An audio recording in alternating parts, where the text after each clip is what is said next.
അപ്പോൾ ഇന്നത്തെ റെസിപ്പി നമുക്കൊരു വെജ് ഫ്രൈഡ് റൈസ് എങ്ങനെയാണ് നമ്മൾ റെസ്റ്റോറൻറ്റിൽ കിട്ടുന്ന അതേ ടെക്സ്ചറിൽ നമുക്ക് എങ്ങനെ വീട്ടിലുണ്ടാക്കിയെടുക്കാമെന്നാണ് ഇതിനകത്ത് കാണിക്കുന്നത്. അപ്പോൾ നമുക്ക് റെസിപ്പി നോക്കാം. My name is Nisha. Welcome to Nisha's home cooking. Vegetable fried റൈസിന്റെ ഏറ്റവും നല്ലതെന്ന് പറഞ്ഞാൽ നമ്മുടെ റൈസ് എങ്ങനെയാണ് വെന്തെടുക്കുക എന്നുള്ളതാണ് അതിന്റെ ഏറ്റവും പ്രധാനമായിട്ടുള്ള ഒരു ശ്രദ്ധിക്കേണ്ട കാര്യം. അപ്പോൾ നമ്മൾ റൈസ് കറക്റ്റ് വേവ് ആണെങ്കിൽ ഫ്രൈഡ് റൈസ് നല്ല കൺസിസ്റ്റൻസി അതിന്റെ ലുക്കും അതിന്റെ ടേസ്റ്റും എല്ലാം പെർഫെക്റ്റ് ആയിട്ട് കിട്ടും. ഇപ്പം ഞാൻ 1 കപ്പ് ബസ്മതി റൈസ് ആണ് എടുത്തിരിക്കുന്നത്. അതിപ്പോൾ ഞാൻ ഇന്നുപോലെ നല്ലപോലെ ഒന്ന് കഴുകി ഒരു 20 to 30 മിനിറ്റ്സ് അതിനെ ഒന്ന് സോക്ക് ചെയ്യാൻ വെക്കാൻ പോവുകയാണ്. അപ്പോൾ നമ്മൾ വെള്ളം 1 ഗ്ലാസ് അരിക്ക് ഞാനൊരു 5 ഗ്ലാസ് വെള്ളമാണ് ഇപ്പോൾ എടുത്ത് തിളയ്ക്കാൻ വെച്ചേക്കുന്നത്. അതിനകത്തോട്ട് ഞാൻ 1 ടീസ്പൂൺ എണ്ണ ഒഴിച്ചു കൊടുക്കുകയാണ്. പിന്നെ ഒരു പകുതി നാരങ്ങയുടെ നീരും കൂടി ഒഴിക്കുക. പിന്നെ ഒരു 2 ടീസ്പൂൺ ഉപ്പും. കാരണം ഇത് ചോദിച്ച് ഉപ്പ് ഇരുന്നോട്ടെ, കാരണം നല്ലതായിരിക്കും അന്നേരം. നമ്മുടെ തിളച്ച് വരുമ്പോഴത്തേക്ക് നമ്മുടെ കുതിർത്ത് വെച്ചിരിക്കുന്ന അരി നമുക്ക് ഉള്ളി അരി മാത്രമായിട്ട് വെള്ളത്തിലോട്ട് ഇട്ട് കൊടുക്കാം.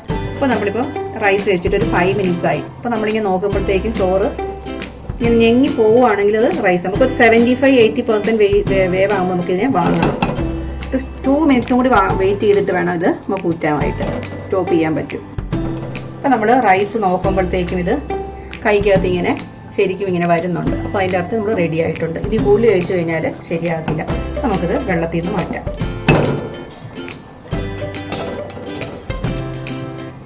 അപ്പോൾ നമ്മൾ ഈ റൈസിന് ഇവിടെ വെച്ചിരിക്കുക. രണ്ട് നമുക്കിതൊരു പ്ലേറ്റിലോട്ട്, നല്ലൊരു വലിയ പ്ലേറ്റിലാണ് ഞാനിത് സ്പ്രെഡ് ചെയ്ത് വെക്കാം. അപ്പോൾ ഒരു 2 മണിക്കൂർ കഴിഞ്ഞിട്ട് ഫ്രൈഡ് റൈസ് ഉണ്ടാക്കുകയാണെങ്കിൽ, ഇപ്പോൾ 2 hours കഴിഞ്ഞിട്ട് ഫ്രൈഡ് റൈസ് ഉണ്ടാക്കുകയാണെങ്കിൽ അതിന് കറക്റ്റായിട്ടൊന്നും ഒട്ടലൊന്നും ഇല്ലാതെ നമുക്ക് സേഫായിട്ട് കിട്ടും. അപ്പോൾ നമ്മുടെ റൈസ് വേവിച്ച് നല്ലപോലെ ഇപ്പോൾ തണുത്തെടുത്തിട്ടുണ്ട്. ഞാൻ ഇച്ചിരി നേരം ഫ്രിഡ്ജിലും കൂടി വെച്ചു, ഒരു ഹാഫ് ആൻ അവർ.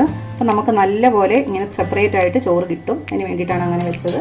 ഇനി ഞാനിപ്പോൾ ഒരു കടായി വെച്ചിട്ട് ഒരു 2 ടേബിൾ സ്പൂൺ ഓയിൽ ഒഴിച്ച് കൊടുക്കുകയാണ്.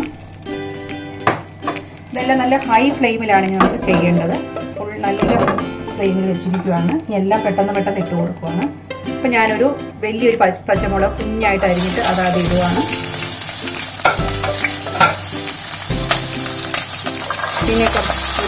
പിന്നെ ഒരു ടേബിൾ സ്പൂൺ വെളുത്തുള്ളി എടുത്തു. പിന്നെ ഞാനിപ്പോൾ സ്പ്രിംഗ് ഒനിയൻ എടുത്തിട്ടുണ്ടായിരുന്നു. ഇത് ഒരു 1/4 cup spring onion white cut ചെയ്തതുണ്ട്. വൈറ്റ് മാത്രമേ ഇടുന്നുള്ളൂ കേട്ടോ. വൈറ്റ് ആദ്യം ഇട്ട് കൊടുക്കുവാണ്. ഇതൊന്നും ഒത്തിരി സമയം നമുക്ക് ഇങ്ങനെ ഫ്രൈ ചെയ്യേണ്ട ആവശ്യമില്ല. 1 മിനിറ്റ് മതിയാവും. പെട്ടെന്ന് നമുക്ക് റെഡിയാക്കി എടുക്കണം. ഇനി ഞാനൊരു 1/4 കപ്പ് ക്യാരറ്റ് കട്ട് ചെയ്തിട്ടുണ്ട്. എല്ലാം വളരെ ചെറുതായിട്ടാണ് കട്ട് ചെയ്തിരിക്കുന്നത്. ഇനി ഒരു 1/4 കപ്പ് ബീൻസ് കട്ട് ചെയ്തത്. നമ്മൾ റൈസ് വേവിച്ച് വെച്ചേക്കുകയാണെങ്കിൽ ഫ്രൈഡ് റൈസ് ഉണ്ടാക്കാനായിട്ട് നമുക്ക് 2 to 3 മിനിറ്റ്സ് എടുക്കത്തുള്ളൂ.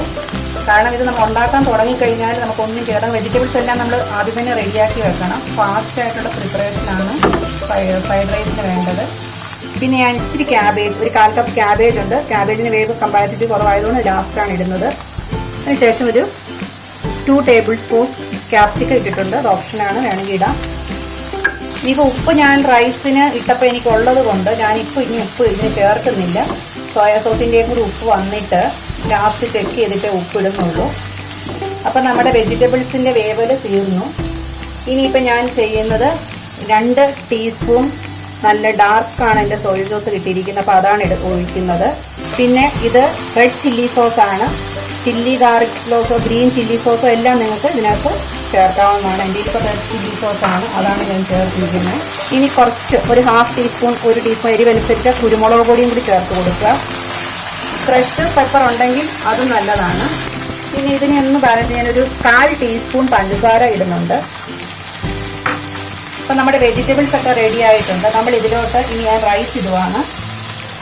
റൈസ് ഇത്ര വലിയ പ്ലേറ്റിൽ എടുത്ത് വെക്കുകയാണെങ്കിൽ നമുക്ക് നല്ലപോലെ തണുത്തും സെപ്പറേറ്റ് ആയിട്ട് കിട്ടും. പിന്നെ ഇതുപോലെ ഉണ്ടാക്കുന്ന പാത്രത്തിൽ ഒത്തിരി റൈസ് നിറയ്ക്കരുത്. കാരണം നമ്മുടെ ഇത് അങ്ങോട്ടും ഇങ്ങോട്ടും തട്ടി ഉടയാനൊക്കെ ഉള്ളൊരു സാധ്യത ഉണ്ടാവും. അപ്പോൾ നമ്മൾ ഈ റൈസ് ഇങ്ങനെ ഇളക്കുമ്പോൾ താടിയെ നിരത്തി കൊടുക്കുകയാണെങ്കിൽ അതാണ് നല്ലത്. അപ്പോൾ നമ്മുടെ ഫ്രൈഡ് റൈസ് നല്ലപോലെ റെഡി ആയിട്ടുണ്ട്. എല്ലാ അരിയിലും നല്ലപോലെ ഇതിൻ്റെ മസാലകൾ, അതായത് സോസുകളും എല്ലാം വന്നിട്ടുണ്ട്. ഇനി ഉപ്പ് ലാസ്റ്റ് നമുക്കൊന്ന് ചെക്ക് ചെയ്യാം. ഇപ്പം ഞാൻ ഒരു ശകലം ഉപ്പിൻ്റെ കുറവുണ്ട്, ഞാൻ ഇച്ചിരി ഉപ്പിടാം. അപ്പം നിങ്ങൾ ലാസ്റ്റ് നോക്കുക, അരി എങ്ങനെ വേവിച്ച അത്രയും ഉപ്പ് നോക്കണം. പിന്നെ ഇതിപ്പോൾ വെജിറ്റബിൾ ആയിട്ടാണ് എടുത്തിരിക്കുന്നത്. നോൺ വെജ് ആക്കി ഇതെടുക്കണമെന്നുണ്ടെങ്കിൽ നമ്മൾ ആ വെജിറ്റബിൾ ഇട്ട സമയത്ത് റൈസ് ഇടുന്നതിന് മുമ്പ് ചിക്കൻ കുറച്ച് വേവിച്ചിട്ട് ചെറിയ പീസാക്കി കുഞ്ഞായിട്ട് അതിനകത്ത് കുരുമുളക് പൊടി ഉപ്പും ഒക്കെ ഇട്ട് വേവിച്ച് ഇതിനകത്തോട്ട് ചേർത്താൽ ചിക്കൻ ആക്കാം. ഇനി മുട്ട ഇടണമെന്നുണ്ടെങ്കിൽ സ്ക്രാമ്പിൾ ചെയ്തിട്ട് ഇടുവാണെങ്കിൽ നമുക്ക് എഗ്ഗിൻ്റെ ഒരു ഫ്രൈഡ് റൈസ് കിട്ടും. അപ്പം ഇനി ഇതിനകത്തോട്ട് ഞാനിനി ലാസ്റ്റ് ചെയ്യുന്നത് ഇതിൻ്റെ ഗ്രീൻ പാർട്ടും കൂടി ചേർത്ത് കൊടുക്കുവാണ്. നമ്മുടെ ഫ്രൈഡ് റൈസ് ആക്കിയിട്ടുണ്ട്. ഞാനൊരു സെർവിങ് ഡിഷിലേക്ക് മാറ്റാം.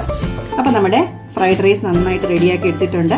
അപ്പം നിങ്ങളെല്ലാവരും ഇതുപോലെയൊക്കെ ട്രൈ ചെയ്ത് നോക്കുക. അപ്പോൾ നിങ്ങളുടെ അഭിപ്രായങ്ങളും നിർദ്ദേശങ്ങളൊക്കെ അറിയിക്കുക, ഫീഡ്ബാക്ക് തരിക, കമൻറ്റ് ബോക്സിൽ എഴുതുക.